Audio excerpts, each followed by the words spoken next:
to give you the signal that I signed before.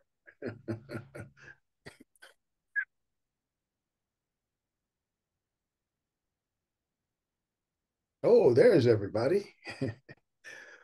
Well, it's now actually 10:31, and that means it's time for Brainstorming the Human Connection, brought to you by the South Dakota Humanities Council. My name is Lawrence Diggs. I'll be your host today, and we're looking forward to a very interesting conversation about history.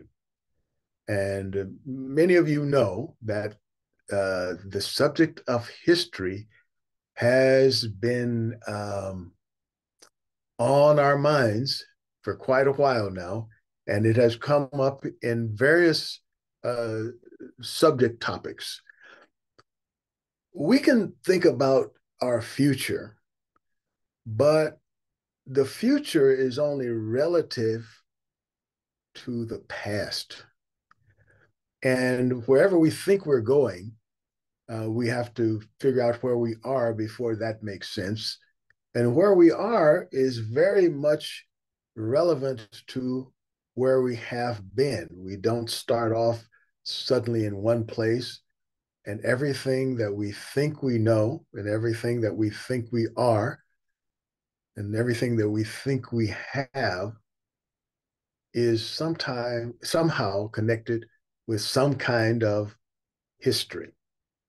So, whatever we think of our country, it has to be relevant to how did it get started?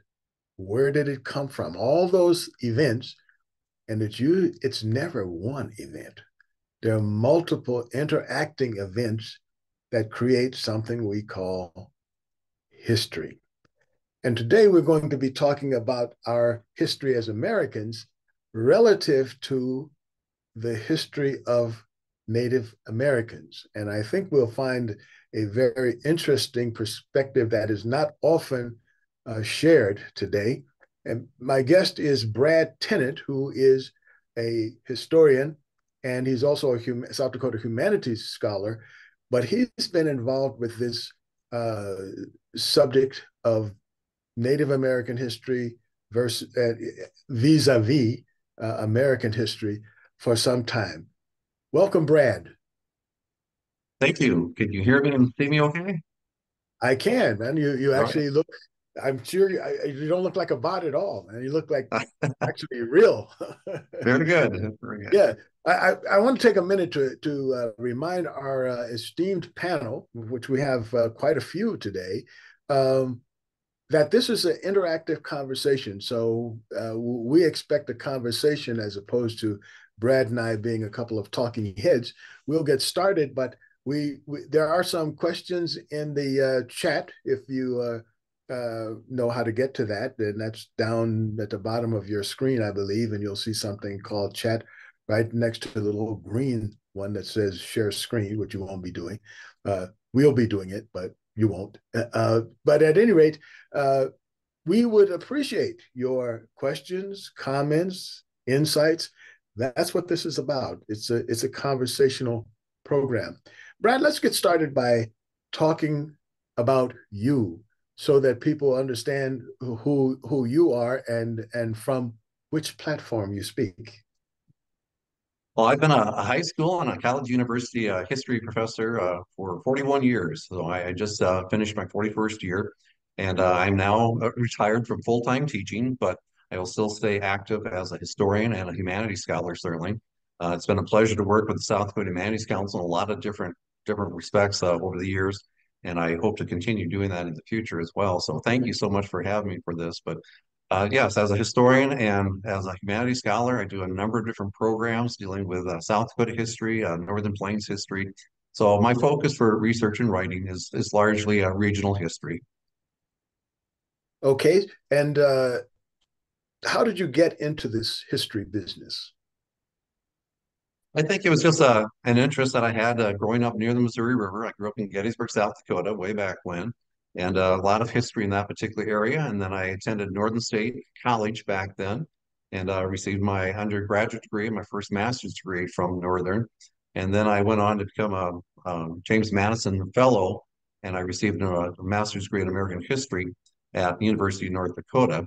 And then my doctorate is actually in history education from the University of South Dakota. So it's been something that I've enjoyed doing throughout my entire life. Okay. Let's talk about history then.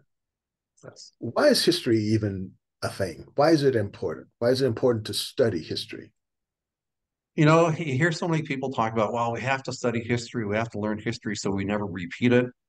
Unfortunately, that's not the case. We repeat history all the time. And nonetheless, it's important to go back and then look at the different events of the past and to understand what was good, what was bad, and to learn as much as we possibly can from those different situations, whether it was good or bad.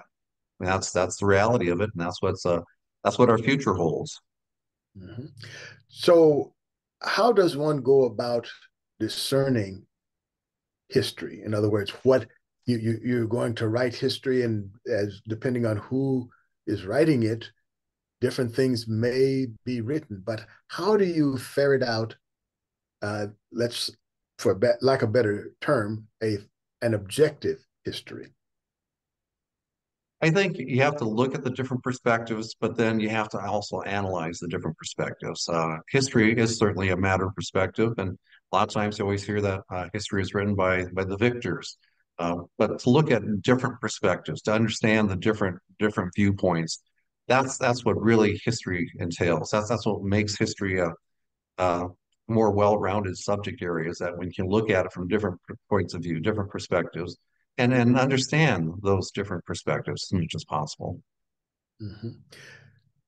In South Dakota, we have been really engaged in one might call rewriting history, but maybe writing it. I'm not sure exactly how to characterize it, but we've seemed to have become more interested and more focused anyway on history. Have you experienced that as a historian? As a historian, I think a lot of times just as people mature, they have different experiences in their lifetimes, and they really start to want to investigate history in more detail and to look at those different perspectives, those different points of view again. But yeah, I think that history is alive and well. It's not a subject area that unfortunately is stressed as much as it used to be as part of the general education requirements in a lot of colleges and universities. But it is something that does appeal to a lot of people, regardless what their career choices might be, what their interests might be. History has something that appeals to pretty much everybody. Recently, we've been talking about, well, I would say talking more about American history uh, versus or in context with Native American history. And you have a little bit different take on that. Can you talk about that a little bit? So when I started doing this as a humanities program through the South Dakota Humanities Council Speakers Bureau, I thought the title would probably catch a lot of attention. That Native American history is not part of American history, and there's several different reasons why I chose that particular title. And I think to mention just a few of them very quickly, but a number of years ago, I was very fortunate to have a very small research grant through the South Dakota Humanities Council that took me out to the Beinecke Rare Book and Manuscript Library out at Yale University. And while I was on campus, I thought, I'm just going to go over and check the history department. And when I went over and I looked at the list of all the history professors and their different specialties that they had, I realized that Yale University, which has a student enrollment about 4,000 more than South Dakota State University, put things in perspective. But Yale University has a little over, well, right around 70 different historians. And their specialties are everything from colonial history to ancient Greece to gender studies to Native American studies included in that.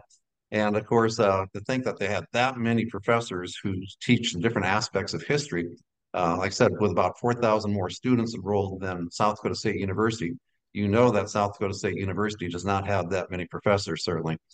But the thing that caught my attention is that Native American history was one of the different subsets of American history. That you have American history being the big umbrella, And under that, you have all these different areas in which historians tend to specialize. Like I said, it could be the Civil War, it could be American West, it could be colonial history. It's the idea that Native American history fell underneath that. And it was only when I was listening to one of our One Book South Dakota authors, Nick Estes, a few years ago. He published the book, Our History is the Future. And when I was listening to Nick, he pointed out that not only is our history the future, to understand our history is going to be important to the future, but he made a comment that stuck with me right away. And he said that indigenous history is not part of American history. American history is part of indigenous history. That you have to consider what came first. It's not a matter of was the chicken or the egg that came first. It's the idea that who was here first. You talk about the first Americans. You talk about the indigenous populations. You talk about Native Americans. And everything that has happened as part of American history since then falls underneath the umbrella of Native American history. That when you start talking about colonial history, for example, whether it's the French, the Spanish, the British, or whomever it might have been, all that came underneath the umbrella of Native American history. And when you look at United States history, well, it's the same thing, that United States history is just simply a subset of indigenous history when you think about it. Well, many people, when they talk about American history, they even put world history as a subset of American history. I mean, the way That's they, the way we get taught in school, we get taught about American history, and then there's this little thing called world history, as if, you know, that's, that we were here and then the world was built around and under us. right. But so I can see how the perspective can get skewed. And it seems to me that it's a lot to do with establishing our special place, or pointing out that we're special. You might say our superiority. We are some special thing, and then all the other things are seen through that context. What would some that kind of approach do to our concept of who we are today? I think if you're looking at it from that particular perspective, again, I think you risk the fact that you could become very biased, or maybe I don't want to say misinformed so much as uninformed of other aspects of history from those different points of view. That makes sense? Yes, I'm not quite sure if that's everything, but okay, I'll take that. One of the things that you point to um, in your point of view is how, an explanation to for those who have not considered this perspective before. How do we come to look at, or what does it look like when we view American history as a subset of Native history? What does that do to our context of how we see ourselves? I think the context is that it puts it in more of a chronological order. Mm-hmm. That we have a situation where you have Native American history, you have the indigenous history, the First Nations, and then everything that follows after that, whether it's the colonial period or the development of the United States or Mexico, or anything throughout the Western Hemisphere for that matter, it chronologically comes after that. So to look at the concept of where do we put American history? Well, where do you put colonial history? Where do you put Civil War history? Where do you put American West history? It falls under American history, but American history again, this is a continuation, or it's under the idea of a North Native American history. How do we come to see American history? How do we recognize even what it is? I mean, it goes back uh, a long ways, before almost anybody was writing, if other than drawing maps or drawing figures on caves, the native people were already here. So, uh, can you talk to us about how do you reconstruct native history And then we can talk a little bit about the intersection or interaction between the newcomers to this continent. You mentioned a very important part as far as cave paintings. And certainly in the western part of South Dakota, there are cave paintings in the Black Hills area. And I think a lot of times when you start talking about history, there's always this notion of prehistory and history. The distinction is that history is something that's written down. Well, we have a tendency to think of it being written down as you open up a journal, you open up a newspaper, you open up a history book, and you read about the events of the past. But the question is, I guess, does that does that cave painting that picks a particular scene of a individual or a group of people from thousands of years ago, is that not telling a historical account? Is that not telling a story of a particular group of people back to that particular period of time? Um, Kobe just put up a couple of images there, and I just want to point this out. On the left-hand side, you have the famous Rosetta Stone, and the Rosetta Stone was the key to translating or interpreting the Egyptian hieroglyphics. Uh, it was not found until the early part of the 19th century, right around 1800. It wasn't translated until later on. But what happened is that you have the stone that is found, and you have three different forms of writing. You have the Egyptian hieroglyphics, which everybody had always imagined told a story. It said something, but nobody knew exactly how to translate it, how to interpret it. You had another form of Egyptian writing called hieractics, which people were more familiar with. And then you had a third portion that was written in Greek, which people could read. And so I was telling the story. It's kind of like when you look back on the back of a cereal box way back when, and you had a secret code that you had to try to decipher. Well, once we had this Rosetta Stone, and they could start looking, well, the message says this in Greek. You assume that it says the same thing in hieractics. You assume that it says the same thing in Egyptian hieroglyphics. And by doing that, all of a sudden we were able to find out the history of ancient Egypt going back, 6, 7,000 years ago. We'd find out that during the reign of such and such, during the season of the inundation, that this was what's happening. All of a sudden, what we think as far as ancient Egypt and maybe not knowing anything about really what was part of the history of it so much, other than archaeological sources, now all of a sudden we have written records. And so you look at those images and you realize that they represent sounds, they represent words, and they tell a story. They tell the history of that particular group of people. That's important. That was what we look at as far as learning more about ancient Egypt and the history of ancient Egypt. Now, does it have to be something that's written as such? The image on the right-hand side is called quipu. It's a series of knots, and this is something that dates back to the Incan civilization. And so see that it was found in the Andes Mountains, or this particular one was from the Andes Mountains, but again, going back several thousands of years ago. But this is remarkable because once they realized what these knots were, they're not just decorative, but they tell a story.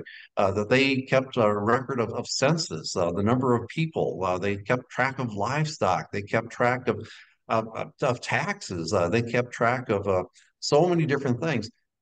Those are just a bunch of knots to a lot of people, but they tell the story. They tell the fact that these people, the Incan civilization, and early American history, Native American history, certainly, that they kept very detailed records. This is a historical account of what they had as part of their culture, part of their civilization back that time. So you look at it in terms of uh, as far as where do you draw the line between prehistory and history? And we always have a tendency, well, it has to be written. But Kipu is different. It's not written per se. It's not what we would typically think of. To look at all those different characters that are part of the Egyptian hieroglyphics. For a long time, people thought, okay, there are these different hieroglyphics and they must tell some kind of story, but it wasn't until we could translate them that we found out what the story really was. And you mentioned the idea of oral history. Oral history is very important as well. And in addition to the oral history, one of the other aspects that became very important as part of my work with this particular topic was the idea of winter counts. So if we go to the next slide, please.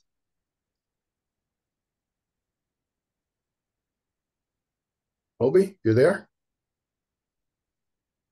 He's in there somewhere.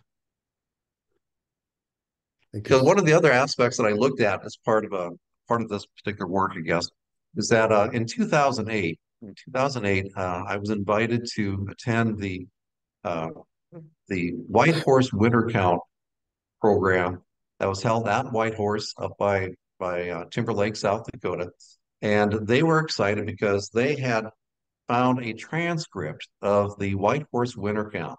Now, what we're looking at here is a replica of the White Horse Winter Count.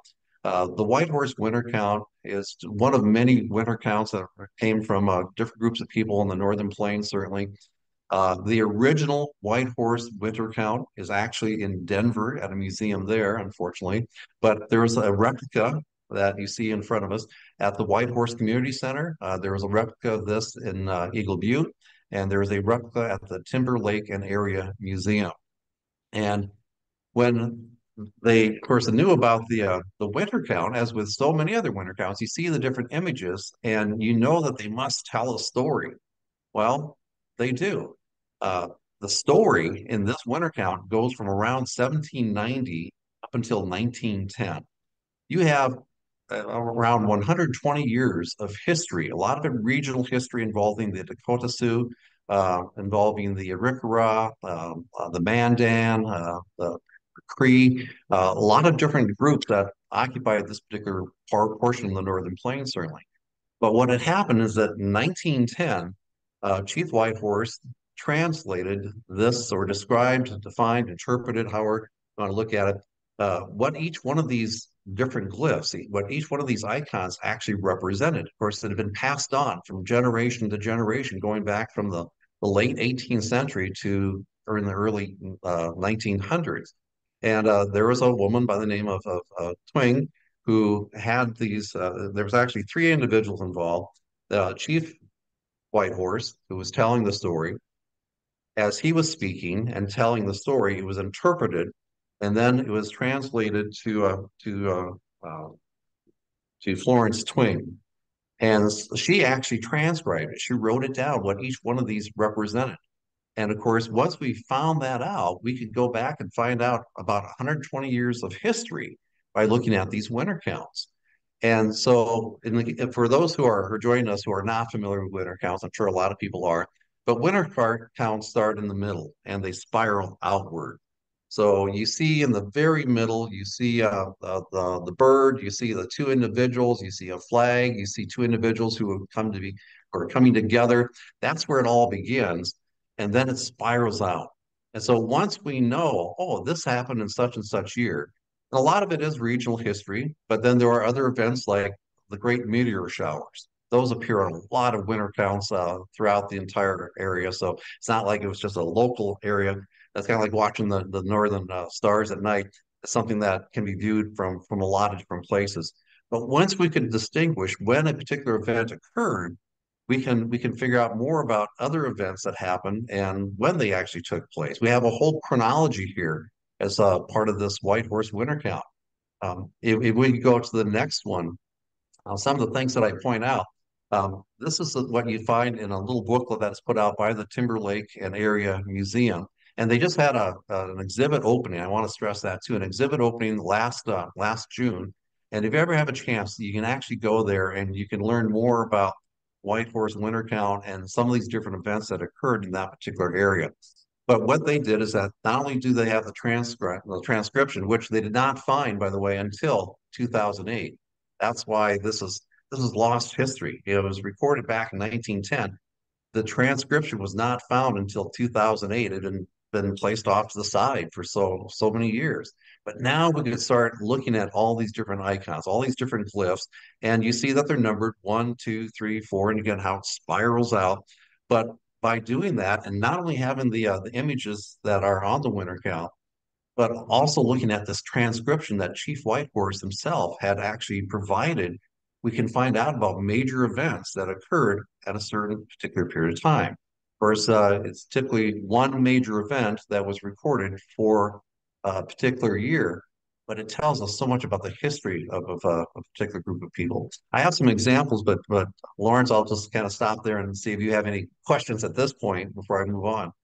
Well, I will stop and give my time to the other participants on this Zoom conference here. Okay. Anyone have any questions uh, about what we've talked about so far? Any comments, perspectives? Now is your chance.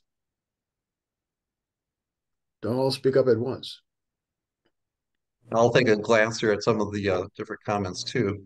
Um, Vicky has a question. I was reading this morning.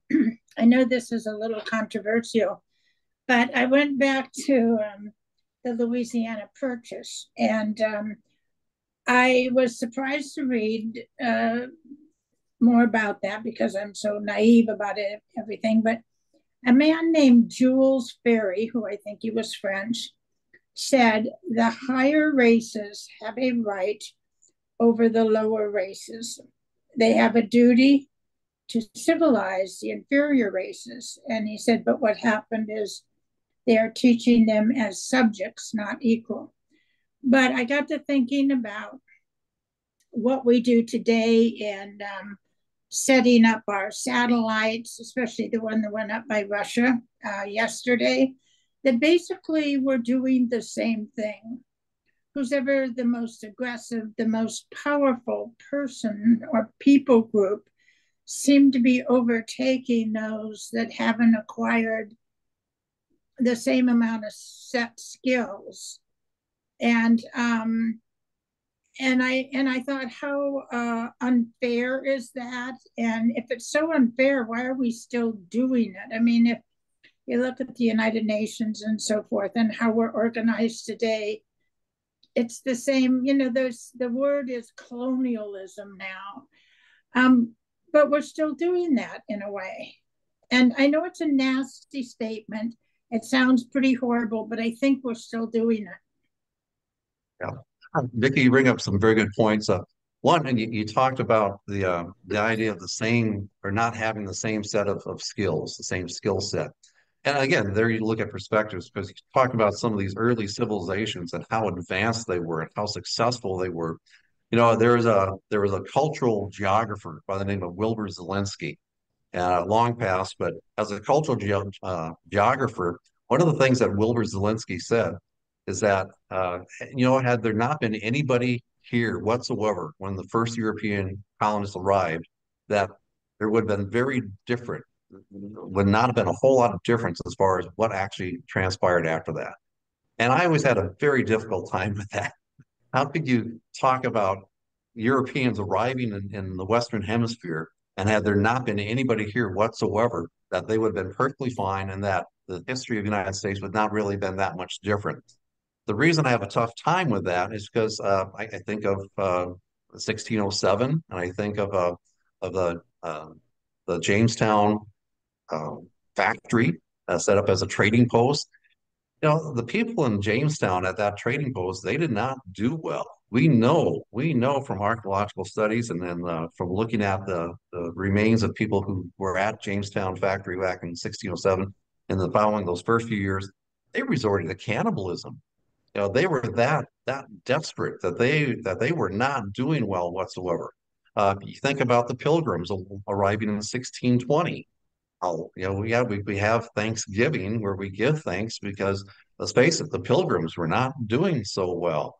So to think that Europeans had this sense of superiority, certainly from their Eurocentric perspectives, no question. But the fact that had it not been for the native populations, it would have been very interesting to see how well colonialism would have progressed, especially when you look at examples like that.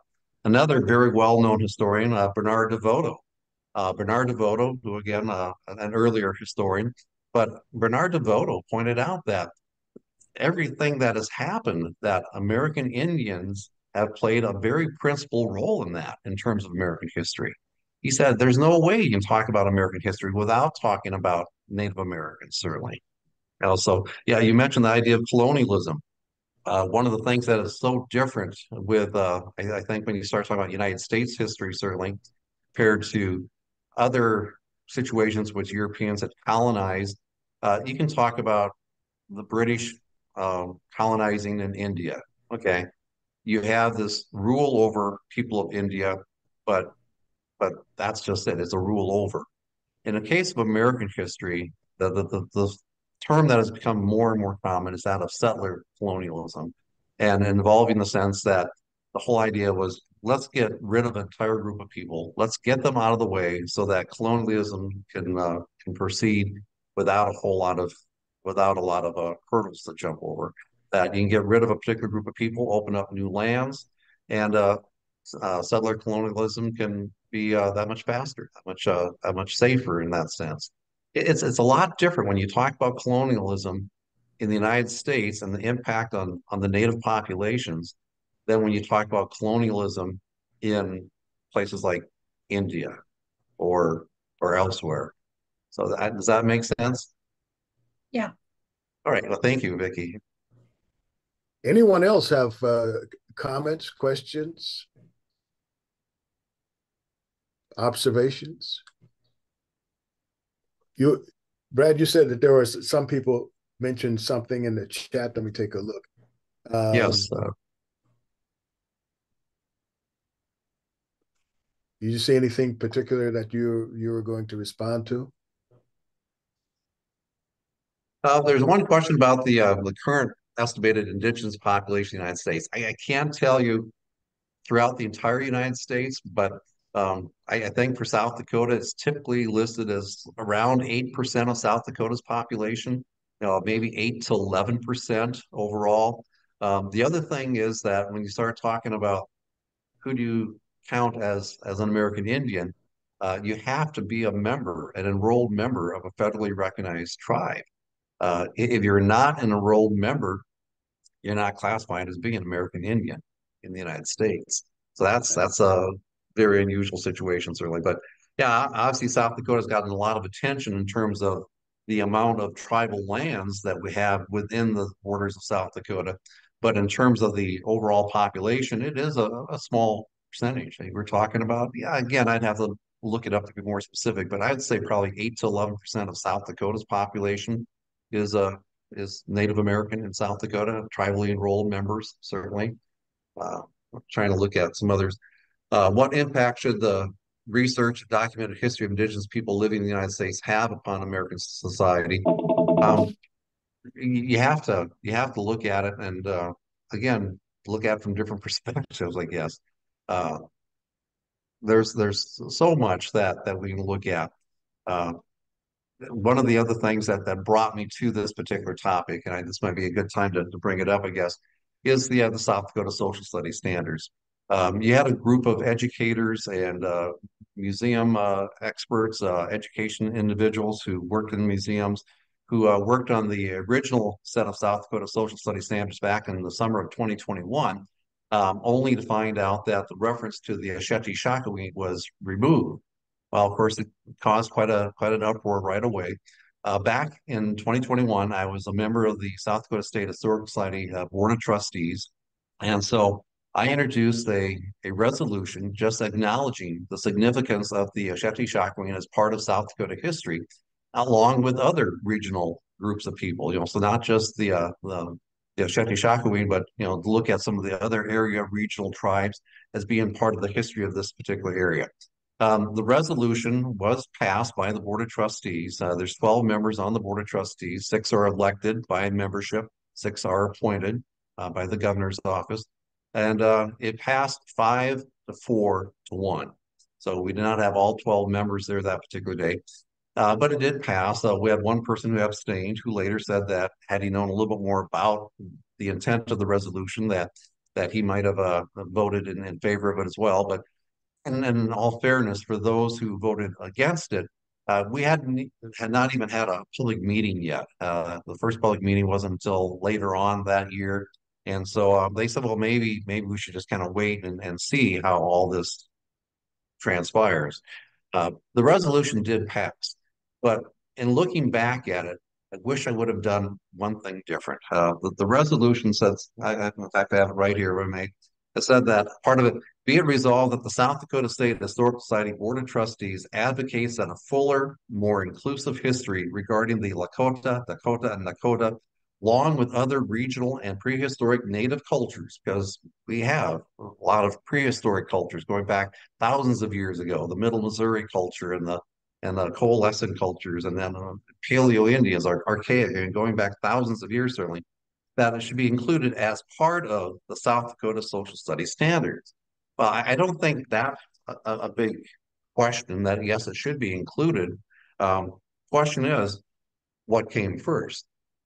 Is the idea that looking at the Oceti and other native cultures, prehistoric and more historic, are part of South Dakota social studies and history, or is South Dakota part of the history of the Oceti and other regional tribes? Again, I think this might be a good point where if we just go to Kobe to the next slide, please.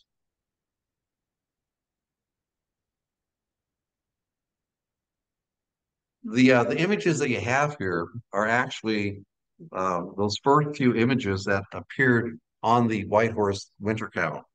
And I'm looking at the one on the far left where you see the two individuals with the long hair. According to the Whitehorse winter count, this took place in 1791, and the event that was marked as being so significant that particular year was that there were two Mandan Indians with long hair, as depicted there, who were killed. Now, in the Whitehorse winter count transcription, it doesn't say by whom they were killed. It just said that these two very notable individuals who were Mandan were killed. That tells you something about what was going on in 1791. If you look at the middle of the image, you see two individuals who are coming together. You see their hands coming together. The little crease in between is not supposed to represent a crease in like something that was folded. It's supposed to represent the Missouri River. This is supposed to depict 1793 when the Dakotas had peace with the Ree Indians. In fact, the actual transcriptions talks about how some Ree individuals swam across the Missouri River and they were met by the Dakotas and they established a peaceful relationship at that particular period of time. That was in 1793. It's regional history. It's talking about the Lakota, Dakota. It's talking about the Arikara or the Ree Indians. And then you have the image on the right-hand side, which shows a teepee and it shows what looks to be more of a lodge. That image is for 1794. So you can see 1791. I'm skipping over the flag. That was 1792. The two meeting together in peace in 1793. And in 1794, it represents the two different groups. The transcription says something to the fact that the Dakotas and the Arikaras made winter camp together. Well, the Arikara, of course, had the earth lodges for which they were so well known. So they had these large villages, hundreds of people who lived in some of those villages. Well, you have the earth lodge, and then you have the teepee representing the Sioux people, the Lakota and Dakota people, and that they actually made a winter camp together. You know, we hear, excuse me, so much about the animosity between these different cultural groups and how they're constantly at odds with one another. But in 1794, the big event is that the Dakotas and the Arikara made winter camp together, and that's portrayed in this. The if I could go one more, please, Gobi. Next slide. I think a lot of people will look at this image and they'll say, "Oh, I know what that represents right away." Smallpox, and this is from 1803. The transcription said that this is when the Sioux first had smallpox. Now, smallpox had affected the Arikara villages much earlier, going back to even 1780, 1781. The smallpox lost a lot. It was a situation where for the Sioux, it was a little bit different because they were nomadic. You know, the Lakota and Dakota, they were more nomadic. And so we know from the pandemic that keeping a social distance is important. And so even though the village cultures like the Arikara and the Mandan were greatly affected by smallpox much earlier, this was recorded in 1803 as the first time that the Sioux first had smallpox.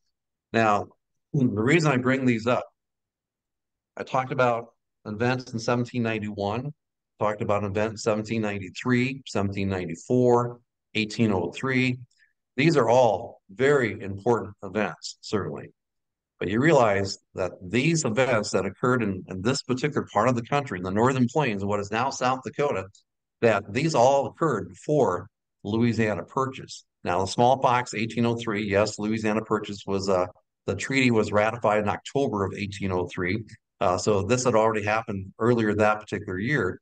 But you're looking at events that have occurred before this is even part of the United States, which is part of my point, saying that this wasn't even Louisiana Purchase yet. This is still part of that area that was under the French and the Spanish control. At this point, would have been under Spanish, I guess, and then eventually back to the French, and then of course the United States acquired in 1803 as far as the political authority.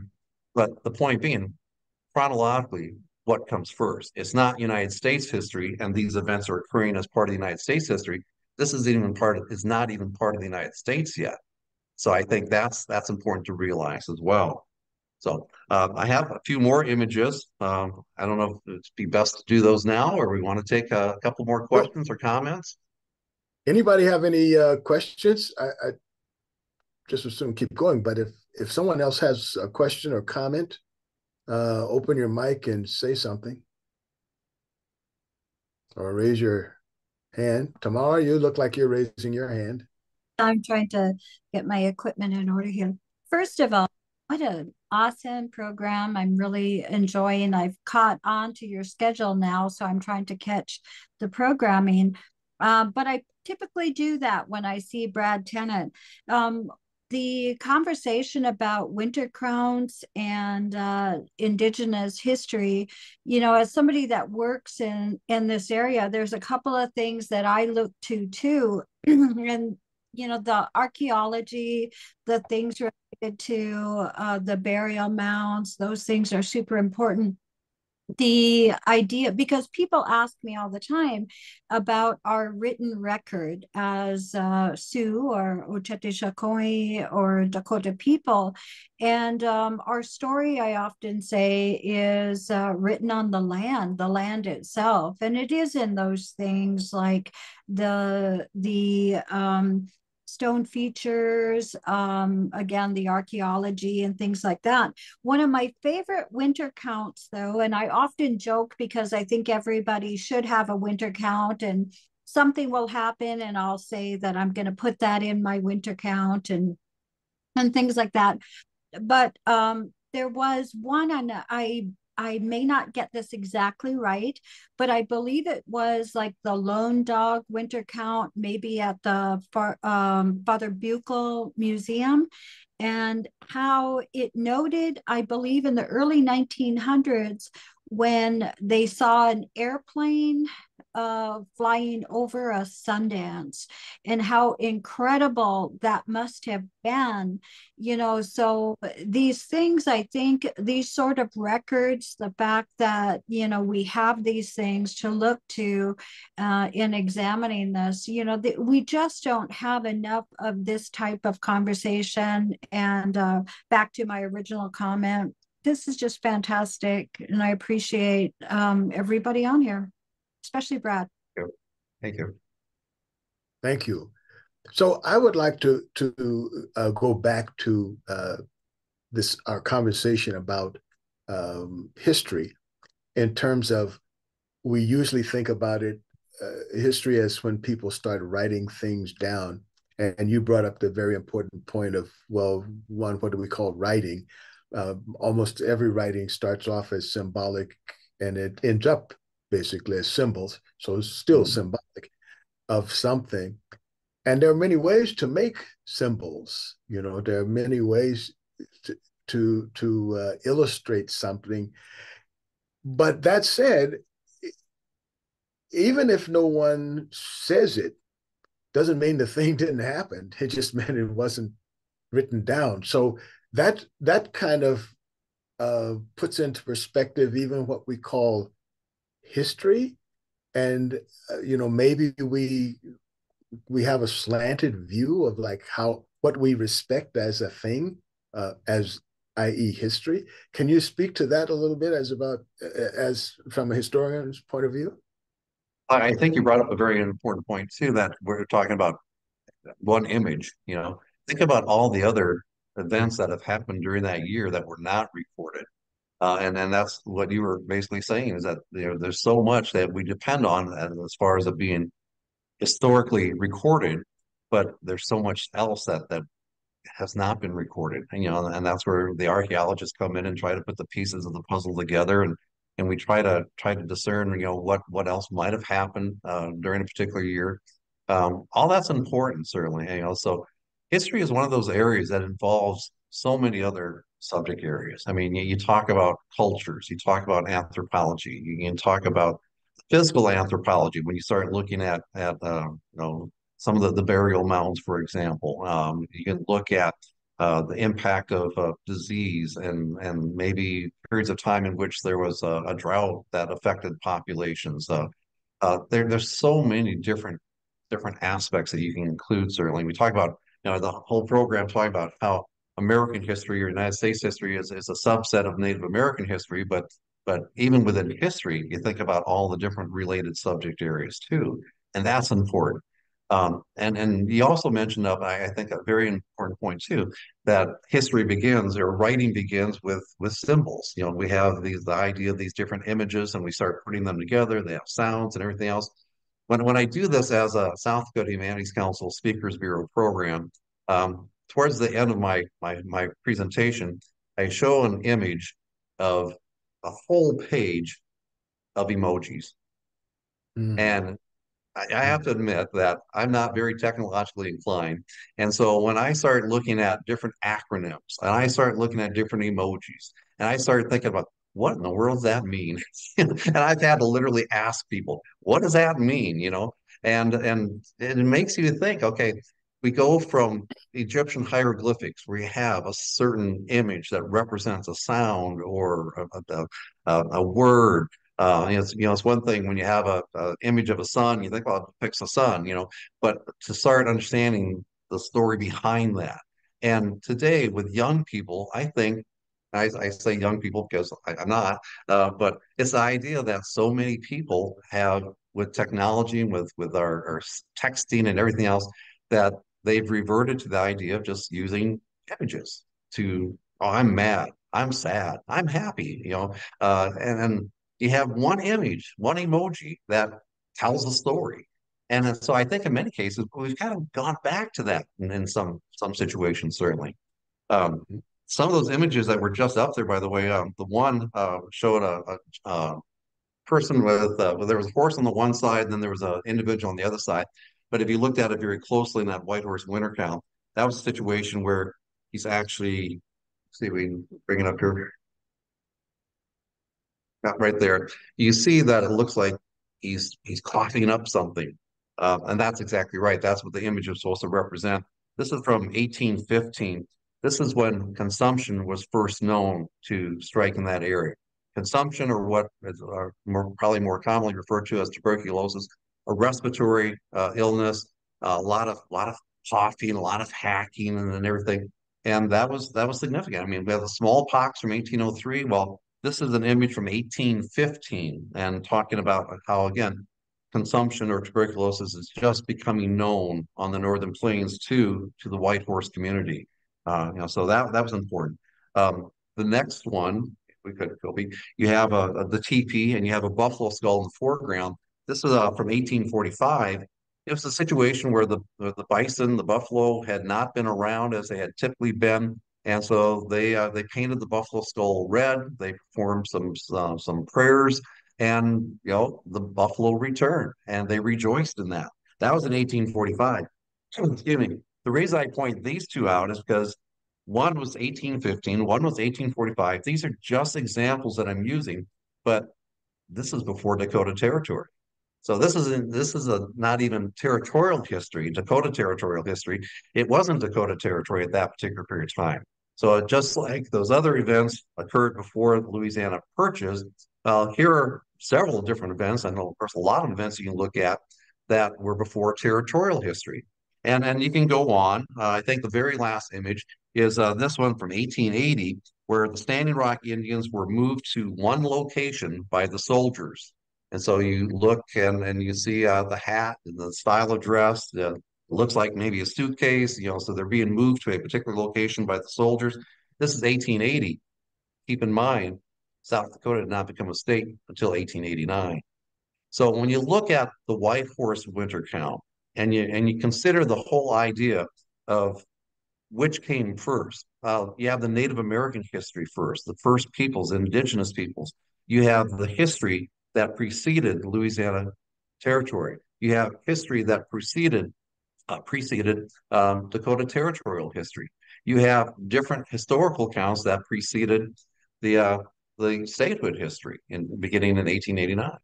And that's really the point that I'm trying to make. Sometimes people look at that title and say Native American history is not part of American history. Well, sometimes people are like, what do you mean it's not part of American history?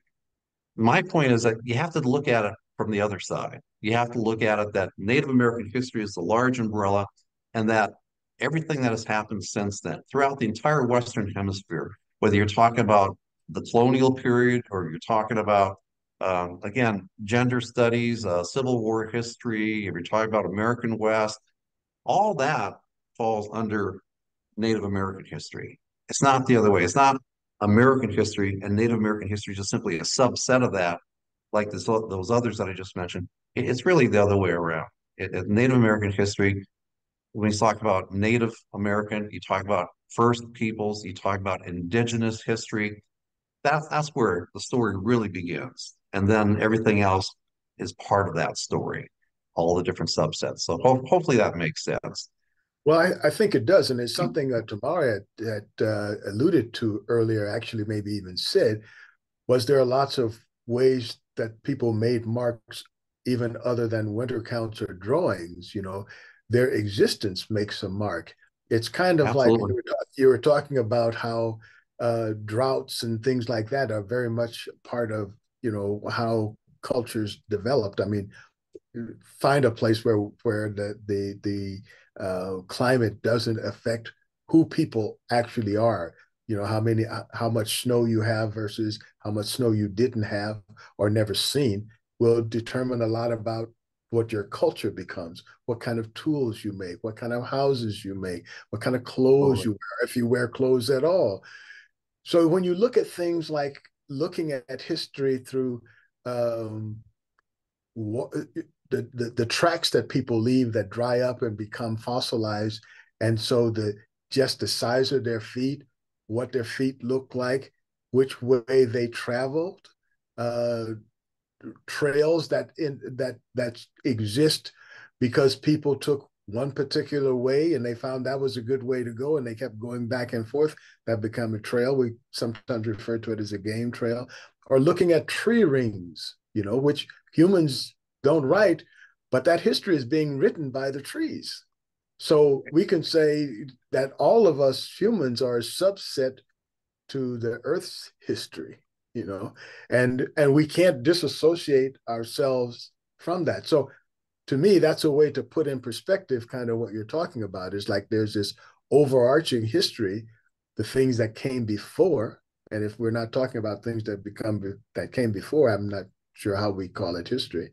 And then if we look at how that affects us today, I don't know how we can escape recognizing how what happened before, it kind of dictates who we are today. Anyone else have any other comments they would like to offer? I have a question. Before the Native Americans, as we consider them, what was before that? I had one time heard that the Vikings came over. Could it be that there were Mongols that came over, or I mean, how did it start in the Americas in North America? Who were the very, very first people that we have record of? Well, Vikings certainly preceded Christopher Columbus's arrival in 1492. That probably would have been around year 1000 or so that the Vikings might have come across, certainly. And that's pretty well acknowledged, certainly. But, the other thing that we have to look at, again, when it comes to looking at different perspectives, there's the scientific perspective, if you will, about the Bering Land Bridge during the Ice Age period, where people would migrate from Asia to the Americas. Um, but there's also the whole idea of creation stories, and every indigenous group of people will have a creation story. Might be different variations, certainly, but for the Lakota, certainly Wind Cave out in the Black Hills is very important, very significant as part of the creation story. Every other group throughout the entire Western Hemisphere will have some kind of creation story as well. So it becomes an issue where you talk about, okay, is a creation story as in a creation myth, which myth indicates that it's not really true, or do you look at the whole idea of the Ice Age? But the other thing is that we're finding more and more evidence of peoples who are much farther south. Not talking about the northern part of North America, but we're talking about down into Central America and South America that have been dated to tens of thousands of years ago, much earlier certainly than just the last ice age, certainly. So it is somewhat of a I don't have to say touchy topic, I guess, but you have to understand that there are different stories, different perspectives. In that case, the scientific version and creation stories. But people would argue the same thing when you look at Genesis. So scientific versus biblical. I Sure. think there would be some correlations there too. When I look at those kinds of stories versus scientific, I always think that, okay, it's another case where it's the mutual story, and then there's our personal story. They're the beliefs that we can hold that gets us through the day or makes a context with us. But if we want to share stories, and if we're going to share a reality, we have to have something that we all can see. So I don't have to have a dream about it or respect that you're a great man and I respect your dream. We can mutually verify that this thing exists and build I would call it mutual reality on that. And I think that's where the scientific approach, that's its lane, is that it's something that it's a river we can all drink from, and we don't have to have a special insight. We can actually go and find, we base that reality on something all of us can touch and feel, or at least theoretically we can have an equal say to, because it's something that's verifiable to each of us. We can see it, touch it, feel it, smell it. That's very well said, Lawrence. Very well said. Well, we're getting down to our last couple of minutes here. I wanted to give you, Brad, a chance to kind of wrap up and last things, because if we go off on a new subject, it'll take more time than we have. But are there any things that we kind of left out there, or something you would like to emphasize as we wrap this up? I think the main thing is that I'm a historian, and my area is Northern Plains history, regional history, South Dakota history, and again, there's no way you can talk about Northern Plains history and state history, regional history, without talking about the significance of the Shetishakaween and other cultural groups that have been in this particular area, and that's really the main point that I was trying to address, I guess, through this program. So Lawrence, I do want to thank you and the South Dakota Humanities Council for this program and for the invitation to be part of this. I've listened to many of the different programs over the years, and so you always do a wonderful job. So thank you very much for having me be part of it. Well, thank you, Brad, for joining us. People like yourself make this program happen, really, because you bring to us knowledge that we would normally have, and insights and ways to looking at things that we have looked at but haven't looked at them in quite that way. That brings us to 11:30, and that unfortunately means that the jig is up. We're all finished now for today, but we will be back next Thursday, same time, same station. Thank you and goodbye.